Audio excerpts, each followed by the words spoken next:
Chapter 26 of Son of Tarzan. This recording is in the public domain. Son of Tarzan by Edgar Rice Burroughs. Chapter 26. Meriem, dazed by the unexpected sight of Korak, whom she had long given up as dead, permitted herself to be led away by Baynes. Among the tents he guided her safely to the palisade, and there, following Korak's instructions, the Englishman pitched a noose over the top of one of the upright logs that formed the barrier. With difficulty he reached the top, and then lowered his hand to assist Meriem to his side. "Come," he whispered, "we must hurry." And then, as though she had awakened from a sleep, Meriem came to herself.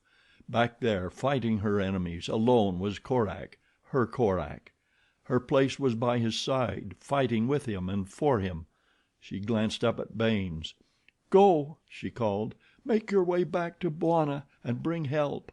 My place is here. You can do no good remaining. Get away while you can, and bring the big Bwana back with you." Silently the Hon. Morison Baynes slid to the ground inside the palisade to Meriem's side. "It was only for you that I left him," he said, nodding toward the tents they had just left. "I knew that he could hold them longer than I, and give you a chance to escape that I might not be able to have given you. It was I, though, who should have remained. I heard you call him Korak, and so I know now who he is. He befriended you. I would have wronged you. No, don't interrupt. I'm going to tell you the truth now and let you know just what a beast I have been. I planned to take you to London, as you know, but I did not plan to marry you. Yes, shrink from me. I deserve it. I deserve your contempt and loathing, but I didn't know then what love was. Since then I have learned something else, what a cad and what a coward I have been all my life. I looked down upon those whom I considered my social inferiors. I did not think you good enough to bear my name. Since Hanson tricked me and took you for himself, I have been through hell, but it has made a man of me, though too late. Now I can come to you with an offer of honest love, which will realize the honor of having such as you share my name with me." For a moment Meriem was silent, buried in thought. Her first question seemed irrelevant. "How did you happen to be in this village?" she asked. He told her all that had transpired since the black had told him of Hanson's duplicity. "You say that you are a coward," she said, "and yet you have done all this to save me. The courage that it must have taken to tell me the things that you told me but a moment since, while courage of a different sort, proves that you are no moral coward, and the other proves that you are not a physical coward. I could not love a coward." "You mean that you love me?" he gasped in astonishment, taking a step toward her as though to gather her into his arms. But she placed her hand against him and pushed him gently away, as much as to say, "Not yet." What she did mean she scarcely knew. She thought that she loved him, of that there can be no question. Nor did she think that love for this young Englishman was disloyalty to Korak, for her love for Korak was undiminished, the love of a sister for an indulgent brother. As they stood there for the moment of their conversation, the sounds of tumult in the village subsided. "They have killed him," whispered Meriem. The statement brought Baynes to a realization of the cause of their return. "Wait here," he said. "I will go and see. If he is dead we can do him no good. If he lives I will do my best to free him." "We will go together," replied Meriem. "Come," and she led the way back toward the tent in which they last had seen Korak. As they went they were often forced to throw themselves to the ground in the shadow of a tent or hut, for people were passing hurriedly to and fro now. The whole village was aroused and moving about. The return to the tent of Ali ben Kadin took much longer than had their swift flight to the palisade. Cautiously they crept to the slit that Korak's knife had made in the rear wall. Meriem peered within. The rear apartment was empty. She crawled through the aperture, Baynes at her heels, and then silently crossed the space to the rugs that partitioned the tent into two rooms. Parting the hangings, Meriem looked into the front room. It, too, was deserted. She crossed to the door of the tent and looked out. Then she gave a little gasp of horror. Baynes at her shoulder looked past her to the sight that had startled her, and he, too, exclaimed; but his was an oath of anger. 100 feet away they saw Korak bound to a stake, the brush piled about him already alight. The Englishman pushed Meriem to one side and started to run for the doomed man. What he could do in the face of scores of hostile blacks and Arabs he did not stop to consider. At the same instant Tantor broke through the palisade and charged the group.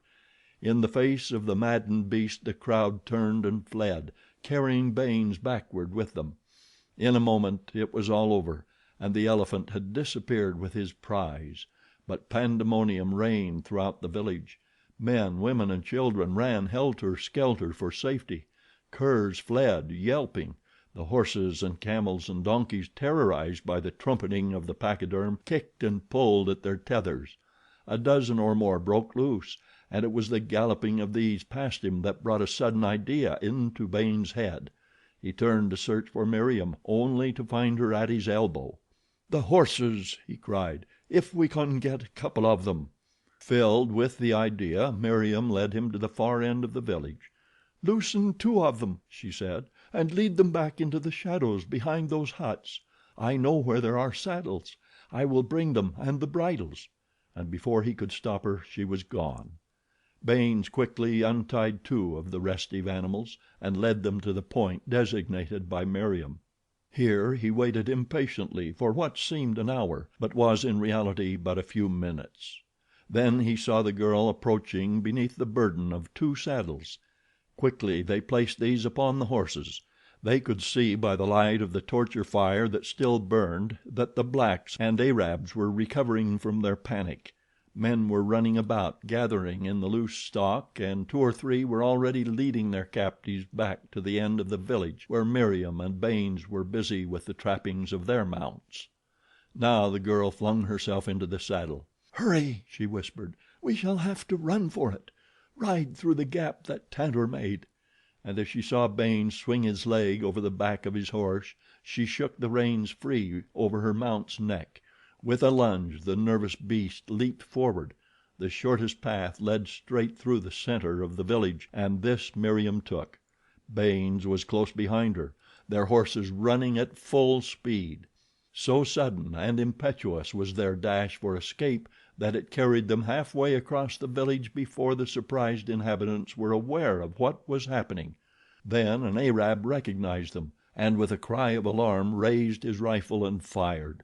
The shot was a signal for a volley, and amid the rattle of musketry Meriem and Baynes leaped their flying mounts through the breach in the palisade and were gone up the well worn trail toward the north. And Korak? Tantor carried him deep into the jungle, nor paused until no sound from the distant village reached his keen ears.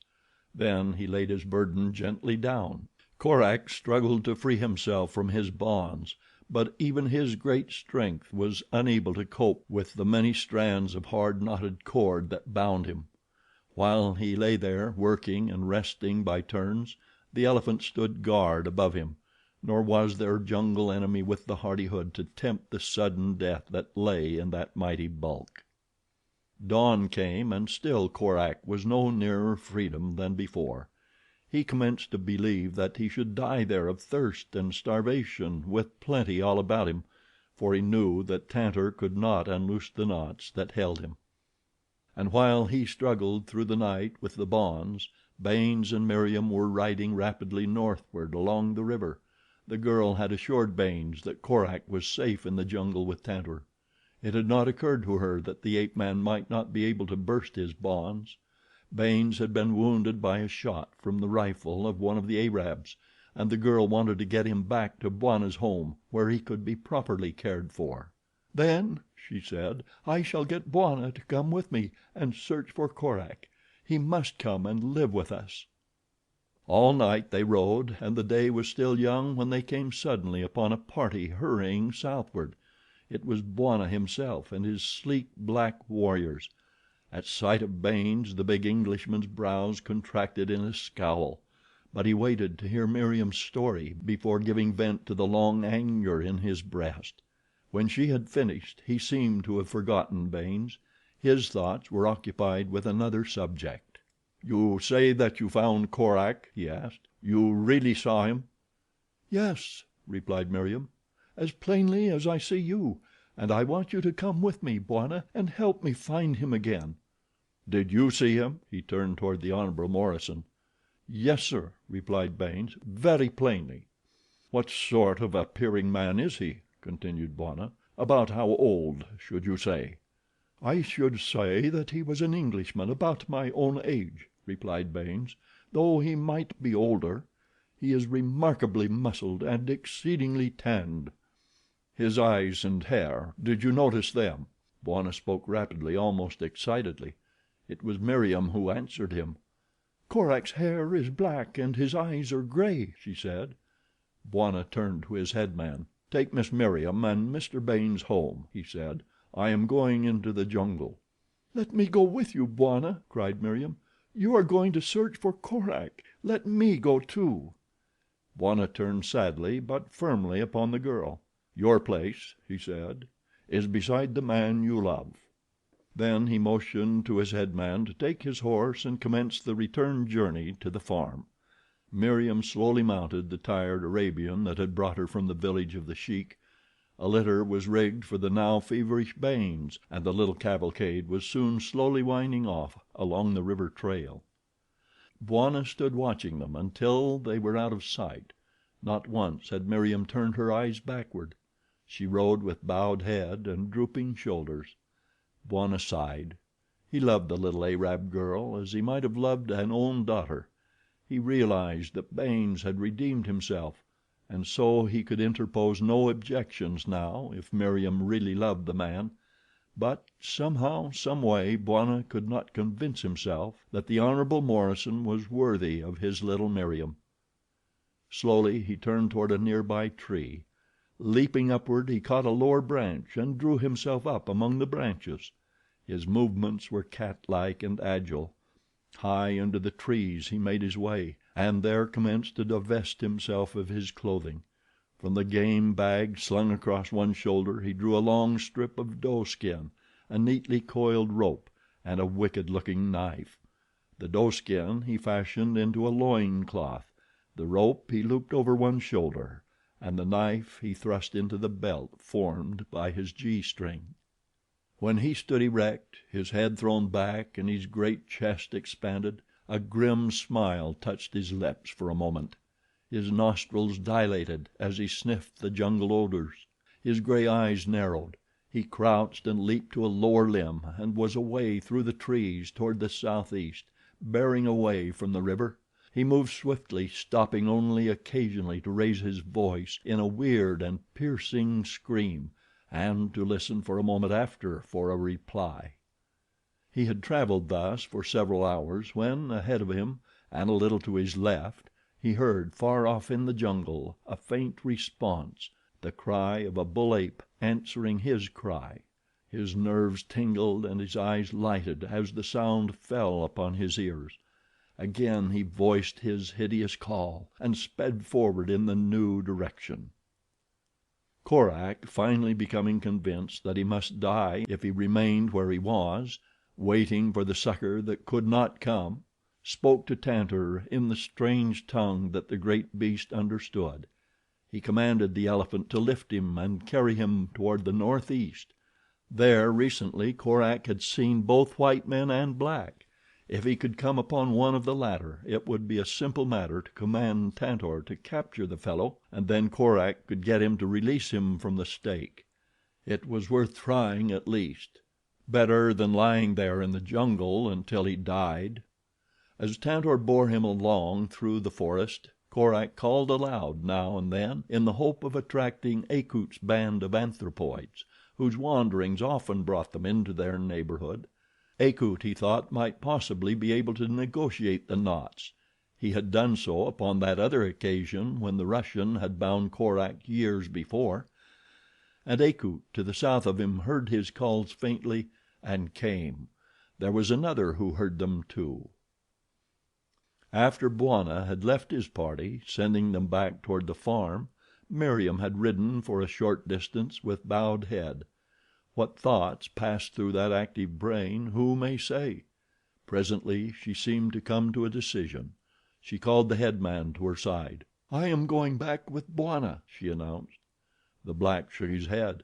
"No," he announced. "Bwana says I take you home, so I take you home." "You refuse to let me go?" asked the girl. The black nodded and fell to the rear where he might better watch her. Meriem half smiled. Presently her horse passed beneath a low hanging branch, and the black head man found himself gazing at the girl's empty saddle. He ran forward to the tree into which she had disappeared. He could see nothing of her. He called, but there was no response, unless it might have been a low, taunting laugh far to the right. He sent his men into the jungle to search for her, but they came back empty-handed. After a while he resumed his march toward the farm, for Baynes by this time was delirious with fever. Meriem raced straight back toward the point she imagined Tantor would make for, a point where she knew the elephants often gathered deep in the forest due east of the Sheik's village. She moved silently and swiftly. From her mind she had expunged all thoughts other than that she must reach Korak and bring him back with her. It was her place to do that. Then, too, had come the tantalizing fear that all might not be well with him. She upbraided herself for not thinking of that before, of letting her desire to get the wounded Morrison back to the bungalow blind her to the possibilities of Korak's need for her. She had been traveling rapidly for several hours without rest when she heard ahead of her the familiar cry of a great ape calling to his kind. She did not reply, only increased her speed until she almost flew. Now there came to her sensitive nostrils the scent of Tantor, and she knew that she was on the right trail and close to him she sought. She did not call out because she wished to surprise him, and presently she did, breaking into the sight of them as the great elephant shuffled ahead, balancing the man and the heavy stake upon his head, holding them there with his upcurled trunk. "Korak!" cried Meriem from the foliage above him. Instantly the bull swung about, lowered his burden to the ground, and trumpeting savagely, prepared to defend his comrade. The ape man, recognizing the girl's voice, felt a sudden lump in his throat. "Meriem!" he called back to her. Happily the girl clambered to the ground and ran forward to release Korak, but Tantor lowered his head ominously and trumpeted a warning. "Go back! Go back!" cried Korak. "He will kill you." Meriem paused. "Tantor!" she called to the huge brute. "Don't you remember me? I am little Meriem. I used to ride on your broad back." But the bull only rumbled in his throat and shook his tusks in angry defiance. Then Korak tried to placate him, tried to order him away, that the girl might approach and release him; but Tantor would not go. He saw in every human being other than Korak an enemy. He thought the girl bent upon harming his friend, and he would take no chances. For an hour the girl and the man tried to find some means whereby they might circumvent the beast's ill-directed guardianship, but all to no avail. Tantor stood his ground in grim determination to let no one approach Korak. Presently the man hit upon a scheme. "Pretend to go away," he called to the girl. "Keep down wind from us so that Tantor won't get your scent. Then follow us. After a while I'll have him put me down, and find some pretext for sending him away. While he is gone you can slip up and cut my bonds. Have you a knife?" "Yes, I have a knife," she replied. "I'll go now. I think we may be able to fool him. But don't be too sure. Tantor invented cunning." Korak smiled, for he knew that the girl was right. Presently she had disappeared. The elephant listened and raised his trunk to catch her scent. Korak commanded him to raise him to his head once more and proceed upon their way. After a moment's hesitation he did as he was bid. It was then that Korak heard the distant call of an ape. "Akut," he thought. "Good." Tantor knew Akut well. He would let him approach. Raising his voice, Korak replied to the call of the ape, but he let Tantor move off with him through the jungle. It would do no harm to try the other plan. They had come to a clearing, and plainly Korak smelled water. Here was a good place and a good excuse. He ordered Tantor to lay him down, and go and fetch him water in his trunk. The big beast deposited him upon the grass in the center of the clearing. Then he stood with cocked ears and attentive trunk, searching for the slightest indication of danger. There seemed to be none, and he moved away in the direction of the little brook that Korak knew was some 200 or 300 yards away. The ape man could scarce help smiling as he thought how cleverly he had tricked his friend; but well as he knew Tantor, he little guessed the guile of his cunning brain. The animal ambled off across the clearing and disappeared in the jungle beyond in the direction of the stream; but scarce had his great bulk been screened by the dense foliage than he wheeled about and came cautiously back to the edge of the clearing where he could see without being seen. Tantor by nature is suspicious. Now he still feared the return of the she Tarmangani who had attempted to attack his Korak. He would just stand there for a moment and assure himself that all was well before he continued on toward the water. Ah, it was well that he did. There she was now, dropping from the branches of a tree across the clearing and running swiftly toward the ape man. Tantor waited.